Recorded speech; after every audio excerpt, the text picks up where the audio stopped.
tenemos la vocación de informar. Para estar informados, Ultimátum Noticias.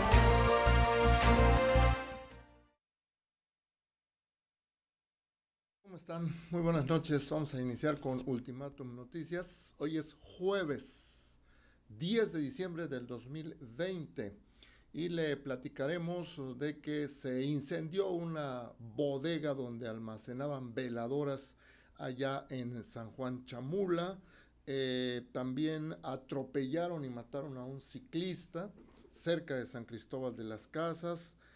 Dejan sin energía eléctrica a una parte de Comitán de Domínguez porque el ayuntamiento no ha pagado a esa empresa por ese servicio, un adeudo de más de 100 millones de pesos, entre otras cosas que le vamos a presentar en los próximos minutos. Así que los invitamos a que se queden con nosotros en un breve resumen de lo más importante que ha acontecido en las recientes horas en el estado de Chiapas. Dos puntos que se me olvidaban: el del COVID-19, están aumentando ligeramente los casos de COVID aquí en el estado de Chiapas. Le presentaremos el reporte también de una marcha del MOCRI.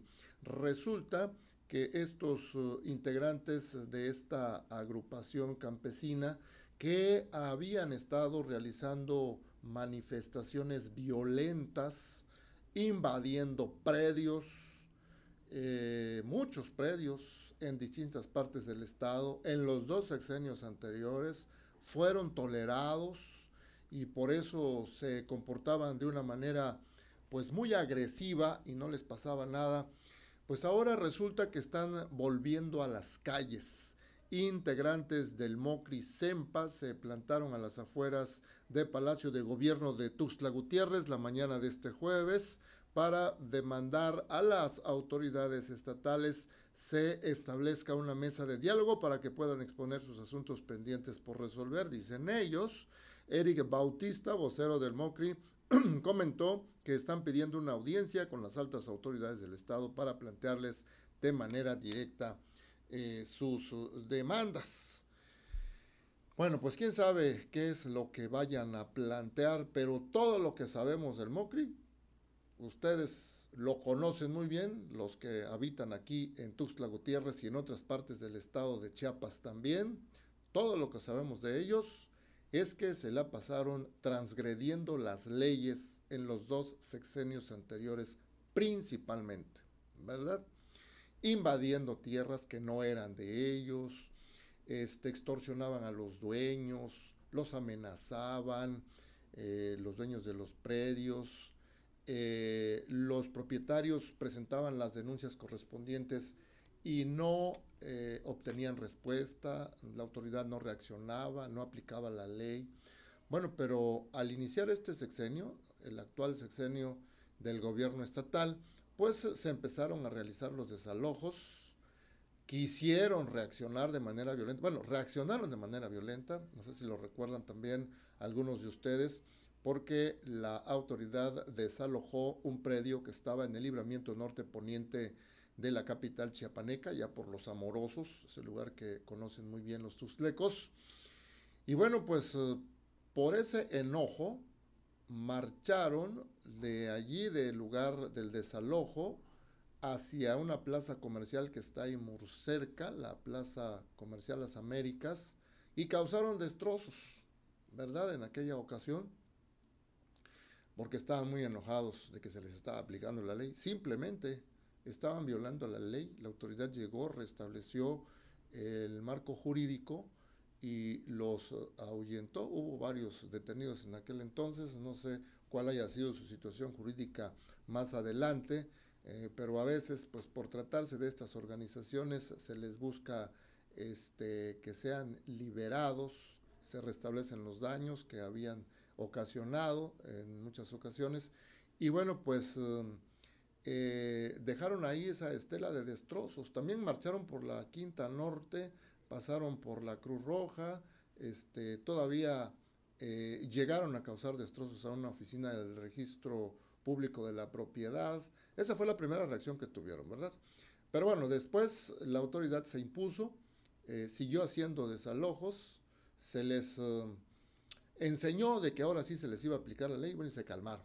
Pero resulta que ahorita están reviviendo, están volviendo a las calles, volvieron a marchar el día de hoy, ya lo están haciendo más tranquilos y están pidiendo una mesa de diálogo. Se supone que lo van a hacer y ya le estaremos comentando qué es lo que sigue más adelante respecto de este mismo tema. Nos vamos desde Tuxtla Gutiérrez hasta Comitán de Domínguez. Resulta que allá una cuadrilla de la Comisión Federal de Electricidad se presentó esta mañana en varias arterias muy conocidas, transitadas, circuladas de Comitán de Domínguez y empezaron a cortar el servicio de energía eléctrica que utiliza el ayuntamiento de Comitán.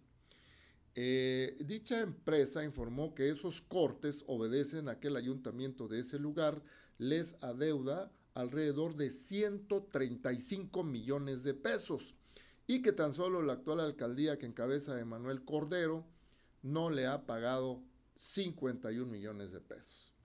Bueno, pues las cuadrillas de la Comisión Federal de Electricidad realizaron los trabajos de corte sobre el Boulevard Belisario Domínguez Sur, principalmente como una medida de presión para que el ayuntamiento de Comitán pague esos pendientes. Ya hemos escuchado esa historia en otros lugares, ¿verdad? En otros ayuntamientos. Ha sido una práctica, pues,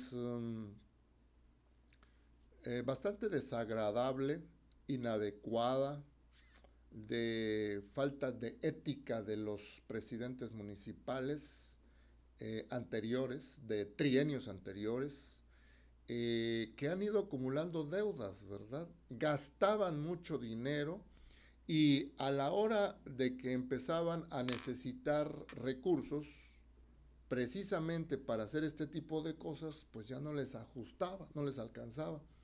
Y empezaban a arrastrar deudas y más deudas y más deudas, a grado tal que llegaba un momento que eran impagables. Entonces llegaba la Comisión Federal y se empezaba a cortar el servicio. Ya ha pasado en otros lados, no solo de Chiapas, sino en la República Mexicana, y ahorita lo están padeciendo allá los comitecos. 135 millones de pesos a deuda del Ayuntamiento de Comitán a la Comisión Federal de Electricidad, y por eso les empezaron a cortar el servicio de energía eléctrica el día de hoy. Pasemos a otros asuntos. El gobernador de Chiapas, Rutilio Escandón, estuvo participando hoy de manera virtual en una reunión con los integrantes de la CONAGO, la Conferencia Nacional de Gobernadores, y representantes del Gobierno de la República. El mandatario chiapaneco formó parte de la reunión virtual entre integrantes de la Conferencia Nacional de Gobernadores, la CONAGO, y el Gobierno de México. Abordaron varios temas de interés por ahí, y nos va a contar en detalle y en resumen, en una síntesis muy breve, de lo que pasó en esta reunión tan importante entre destacadas autoridades del gobierno federal y del gobierno del estado. Mi compañera Janet Rojas. El gobernador Rutilio Escandón Cadenas formó parte de la reunión virtual entre integrantes de la Conferencia Nacional de Gobernadores y el Gabinete del Gobierno de México, encabezada por la secretaria de Gobernación Olga Sánchez Cordero, con el fin de dar continuidad al diálogo y acciones para afrontar la emergencia sanitaria del COVID-19. De esta forma, el mandatario chiapaneco reafirmó que mantendrá el trabajo decidido junto a la Federación para que la entidad permanezca en el color verde del semáforo de riesgo epidemiológico, así como el fortalecimiento de las estrategias que eviten contagios hasta lograr la erradicación de esta enfermedad e impulsar la reactivación económica de forma segura. Durante su participación, la secretaria de Gobernación resaltó la importancia de mantener esta comunicación entre los gobiernos estatales y las autoridades federales, que lleve a reforzar las medidas para el bienestar de las y los mexicanos. Asimismo, dejó en claro que en la vacunación contra el COVID-19, el personal médico, tanto del sector público como del sector privado, será prioridad. Por su parte, el subsecretario de Prevención y Promoción de la Salud, Hugo López-Gatell Ramírez, presentó la política nacional del plan de vacunación contra el COVID-19. En este sentido, explicó que se aplicará en las 32 entidades federativas de manera equitativa, priorizando la línea de atención a las y los trabajadores de la salud,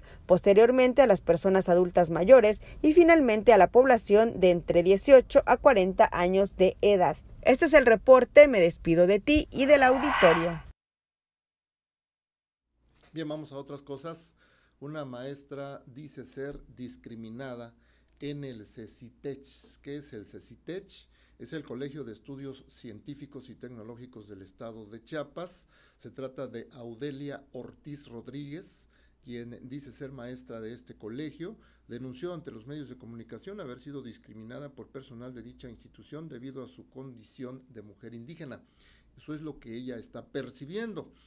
Ortiz Rodríguez aseguró que ella ha sido docente, ha sido maestra en el plantel 20 de la referida institución, ubicado en San Cristóbal de las Casas, por alrededor de 13 años, y que a pesar de eso solamente le fueron negadas las horas de clases que le corresponden por derecho. El director general del CECITECH, Sandro Hernández Piñón, y el secretario general del Sindicato Independiente y Democrático de los Trabajadores al Servicio de esa institución, el SIDET, Hipólito Ruiz Casanova, dice ella, reaccionaron de manera déspota en su contra cuando acudió ante ellos a pedir una explicación de la situación antes citada. Está pidiendo ella algo que considera es justo por los años que lleva trabajando ahí, pero dice que en vez de resolverle o explicarle bien su situación, fue tratada mal. Y por eso ya presentó una demanda ante la Comisión Estatal de los Derechos Humanos. Audelia Ortiz Rodríguez, profesora del CECITECH, dice ser discriminada por ser indígena y ya presentó una denuncia ante la Comisión Estatal de los Derechos Humanos. Y ahora vamos con el asunto del COVID. Le hemos estado informando pues regularmente, ¿verdad? Porque hacerlo todos los días a veces pues ya no es noticia. A veces ya hay una información que se repite todos los días, por ejemplo, que hay 6 casos de COVID, que hay 7, que hay 8, que hay 6, que hay 7, que hay 8, no varían esas cifras, entonces pues deja de ser noticia. Llegaría a ser noticia en este caso es que ya dejara de haber registros de nuevos enfermos, ¿verdad? Pero no sucede, siguen registrándose enfermos y pues será noticia también cuando aumenten de manera considerable los casos, pues están aumentando levemente. Hoy se reportaron 10 casos nuevos en tan solo 24 horas y un fallecimiento. La Secretaría de Salud informó que en las últimas horas se reportaron 10 casos positivos y un fallecimiento por COVID-19. Los casos nuevos se presentaron en Ocosingo y Tuxtla Gutiérrez, con 3 casos cada uno, Berriozábal, Chilón, Tapachula y Villa Comaltitlán, con un caso cada uno. Se trata de 6 hombres y 4 mujeres mayores de 15 años, de los cuales 4 pacientes tienen factores de riesgo al cursar con diabetes, hipertensión y obesidad. Es que dice hipertensión y obesidad. Es que tienen ambas cosas, ¿verdad? Bueno, pues los 4 pacientes de estos 10 que mencionamos tienen al menos un factor de riesgo que le llaman de comorbilidad, ¿verdad? Si ya tienen una enfermedad anterior al COVID, cuando les da COVID, pues la situación se les complica. Bueno, pues falleció también un hombre de 58 años de edad en este mismo lapso de 24 horas. Él era habitante de Tuxtla Gutiérrez y presentaba también hipertensión, obesidad e insuficiencia renal. Son los datos más recientes, insisto, que tienen que ver con COVID-19, pero insisto, son números que casi no varían todos los días desde hace mucho tiempo. Nos habían estado presentando entre 6 y 8 casos diarios, ahorita hay 10, pues una variación de 2 casos que no son significativos, digamos, pero no vaya a ser que esta situación se vaya presentando todos los días, de que vayan aumentando 1 o 2 casos cada día y entonces la situación se volvería más preocupante, ¿verdad? Ojalá y no suceda. Recordemos que estamos en la época de frío, en esta época de fin de año, cuando bajan considerablemente las temperaturas en distintas partes del país, se presenta con mayor frecuencia la influenza estacional, así le llaman, ¿verdad? Por esta estación del año, y creen que por tratarse de una enfermedad que se transmite también por un virus, a través de un virus, el COVID-19, creen que la situación podría aumentar en esta misma época. Esperemos que en Chiapas no suceda. Estaremos atentos, ¿verdad? Nos traslademos de este asunto a otro, allá en la zona altos de Chiapas, en San Juan Chamula. Resulta que se registró un incendio el día de hoy en una bodega de veladoras. Miles de pesos en daños materiales dejó como saldo el incendio en el centro de la cabecera municipal de San Juan Chamula la tarde de este jueves. Pobladores de esa localidad reportaron que se estaba incendiando una casa, por lo que diferentes cuerpos de seguridad, de emergencia y personal de bomberos de San Cristóbal de las Casas se trasladaron hasta ese lugar para ayudar a sofocar el siniestro. Protección Civil dio a conocer que el incidente se registró en una bodega de veladoras ubicada en pleno centro de San Juan Chamula. No pasó a mayores, no se reportaron lesionados, tampoco víctimas fatales, nada más quedó la casa prácticamente destruida y desde luego estos productos, ¿verdad? No nos cansamos en señalar cuando ocurren estos accidentes en esta época del año. Primero, la gente suele manipular con más frecuencia que en otras épocas, pues las luces navideñas, los adornos navideños que se conectan pues a la energía eléctrica. A veces los productos son de mala calidad y pueden provocar un cortocircuito. Más adelantito todavía no, pero tal vez después del 15 ya empiecen los niños a estar manipulando también pirotecnia, ¿no? Doméstica, que en muchos casos también les puede provocar algún daño. Y allá en la zona altos donde hace frío, regularmente los indígenas acostumbran a calentar un poco el ambiente con anafres, y estos anafres y el material que le ponen para que les esté brindando calor, pues produce dióxido de carbono y a veces les causa también intoxicación y a veces hasta la muerte. Entonces hay que tener mucho cuidado con eso, y este asunto que le platico pues es uno de ellos. ¿Por qué acumulan en un almacén muchas veladoras? Porque pues son muy católicos los habitantes de esas regiones, y en esta época seguramente venden más veladoras que de costumbre y por eso las almacenan en un solo sitio. Y hoy se registró un accidente, un incendio, ¿verdad? Allá en San Juan Chamula, que no pasó a mayores, insisto. Ya para finalizar, sí, una nota desagradable: un automóvil atropelló y mató a un ciclista en el tramo carretero de San Cristóbal de las Casas a Teopisca. Alrededor de las 7:50 de la mañana de hoy jueves, una persona del sexo masculino fue encontrada sin vida, tirada sobre los matorrales a la orilla de esa carretera. Las personas que lo encontraron avisaron a las autoridades de inmediato, a los servicios de emergencia. Llegaron los socorristas y se dieron cuenta que esta persona ya no estaba con vida, había fallecido. Encontraron en sus pertenencias identificaciones que indicaban que en vida se llamó Gerardo, que contaba con 30 años de edad, que perdió la vida al caer de su bicicleta sobre el tramo carretero internacional San Cristóbal Teopisca, y que a la altura de la comunidad San Antonio Los Baños pues tuvo un accidente. Creen que fue atropellado por un vehículo cuyo conductor después huyó.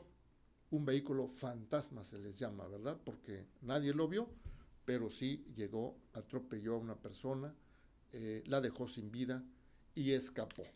Desafortunadamente hay que tener mucho cuidado también las personas que conducen en motocicletas y en bicicletas son muy vulnerables en las carreteras porque hay muchos automovilistas que viajan a exceso de velocidad, con falta de precaución y en algún momento pueden atropellarlos.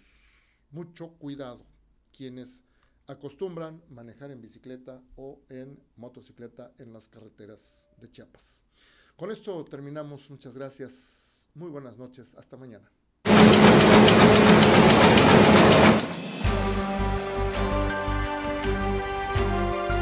Tenemos la vocación de informar. Para estar informados, Ultimátum Noticias.